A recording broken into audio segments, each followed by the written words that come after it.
after the break. You're listening to Wharton Moneyball on Business Radio. Welcome back. Welcome back to Wharton Moneyball. 2 hours of sports analytics.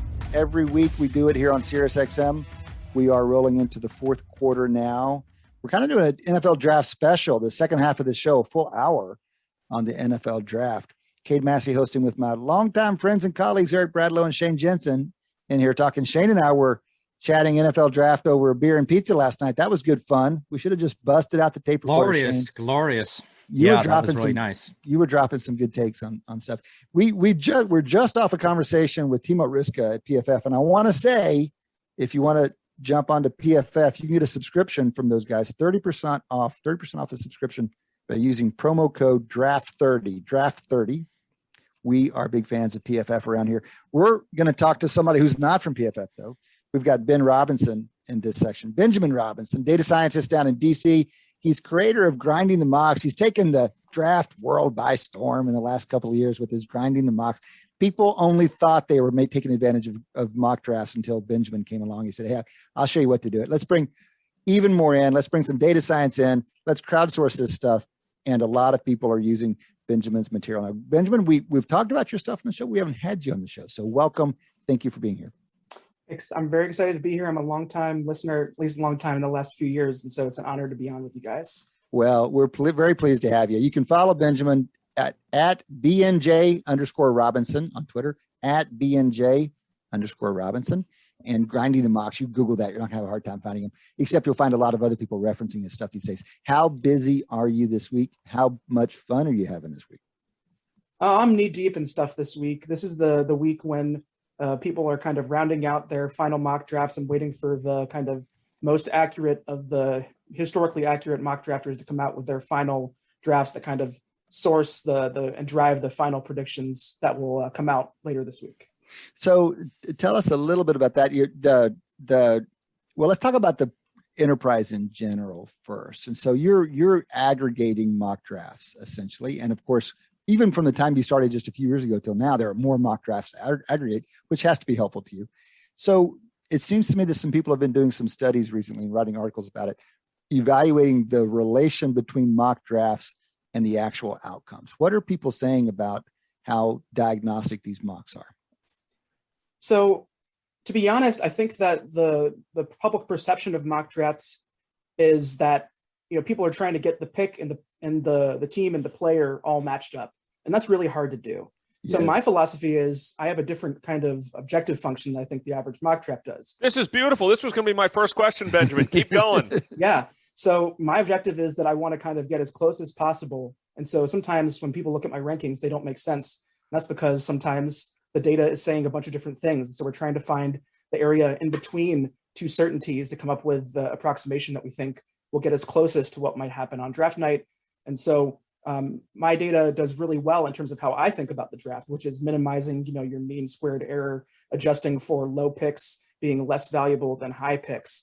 So I think about the draft a little bit differently, I think, than the average, draft Nick does. Just for our listeners, Benjamin, just to be clear, just for our listeners, mean squared error, just to be clear, in yours, if someone's drafted 10th and you had him 7th, that's an error of 3 in your case.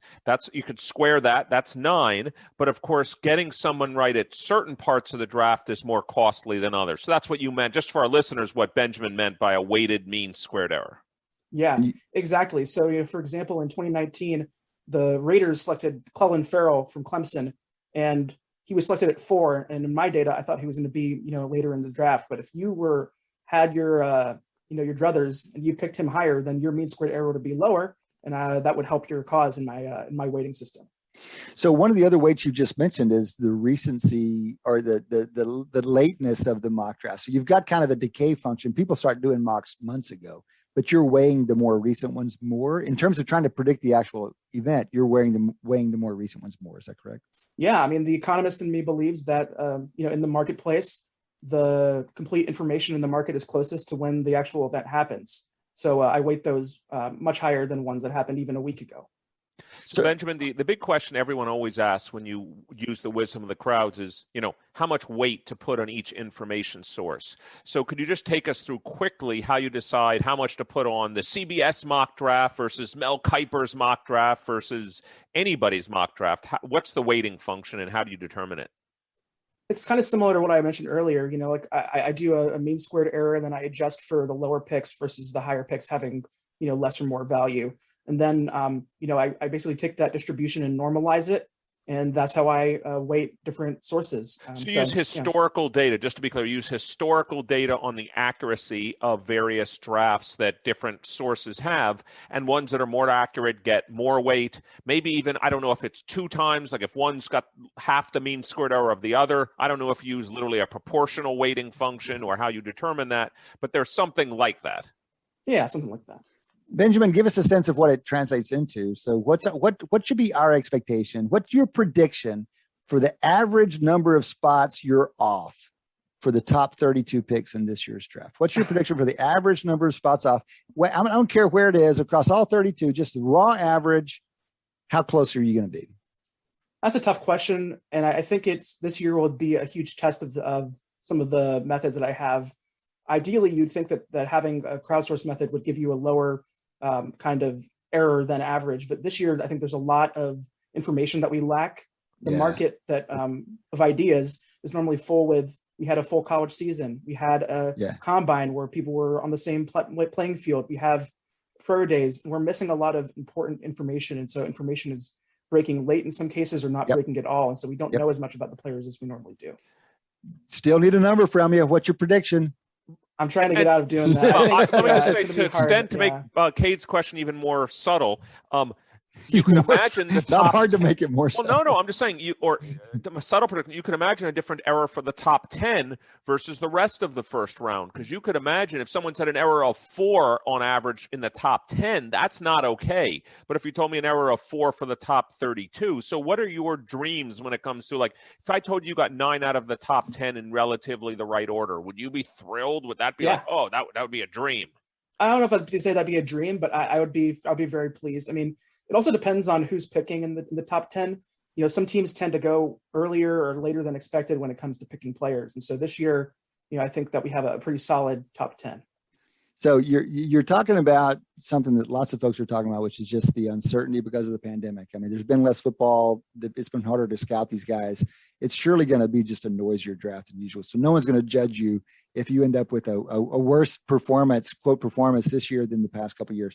But give us some insight into some of the bigger questions for this draft. So obviously, it's a fun draft to speculate on because it's quarterbacks at the top, and there's even some uncertainty about which quarterbacks are going to be taken. So one of the biggest questions, probably the biggest question in the draft, is who the Niners are going to take at 3 between the quarterback prospects. Are the mock drafts that you aggregate suggesting anything? Basically, the Mac Jones versus Justin Fields, but maybe even Trey Lance. I think there's a lot of cognitive dissonance going on. I think people see the reports about Mac Jones. They just don't trust it. I think there's a lot of smoke screens going on. It's even worse than last year when there was a bunch of smoke about Justin Herbert being taken before Tua Tagovailoa. This year it's even worse.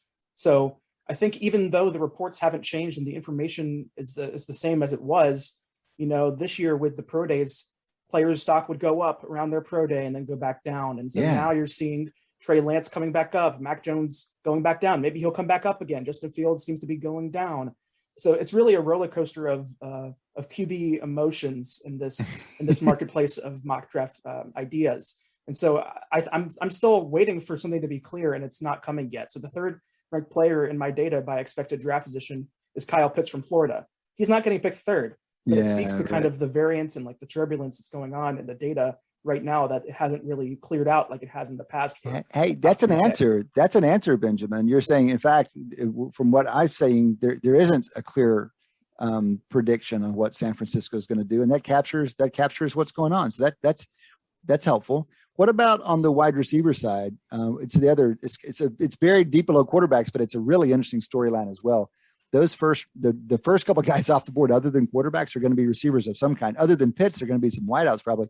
Alabama's wideouts, LSU's wideouts. What do you see the mocks saying about what order those guys are going to go in? So yeah, Jamar Chase from LSU, wide receiver there. He's been the number one wide receiver this whole process. I think the only way that he isn't the number one wide receiver taken is if it gets further down to the point where you're picking with a team that tends to go against the grain. So, but yeah, it'd be Jamar Chase followed by Jalen Waddle and Devontae Smith, both of Alabama. So those are how the data see it. But last year Henry Ruggs was the first overall wide receiver taken, and that's because the Raiders tend to pick players earlier than their expectations. So this year, and the teams that kind of do that could be a team like Miami Dolphins, but they could potentially trade out of their picks. So it's really I had in my mock draft that posted on Football Outsiders this past week, Jamar Chase going at number 7 to the Detroit Lions. So he has a decent range of outcomes. I don't think he falls out of the top 10. Okay. Well, I saw that Josh Hermsmeyer wrote up a piece maybe just today on using some relatively advanced stats on forecasting how the college receivers do in the pros. He used your stuff. He ensembled some model and threw some Benjamin Robinson stuff in there. And he ends up saying his stuff says Waddle. He says, look, despite the chatter about Chase, he's going to say Waddle, which is kind of a fun upset pick to pull for on Thursday night. Benjamin, we have to run. This was too quick a conversation. We could do this for a long time. We will have you back. We love the work that you're doing. Hope you have a great fun this week. And we look forward to talking more about your stuff down the road. That's Benjamin Robinson, grinding the mocks. You can follow him on Twitter at Benj_Robinson. Benjamin Robinson, one of the great little tools you need to be paying attention to for the draft this coming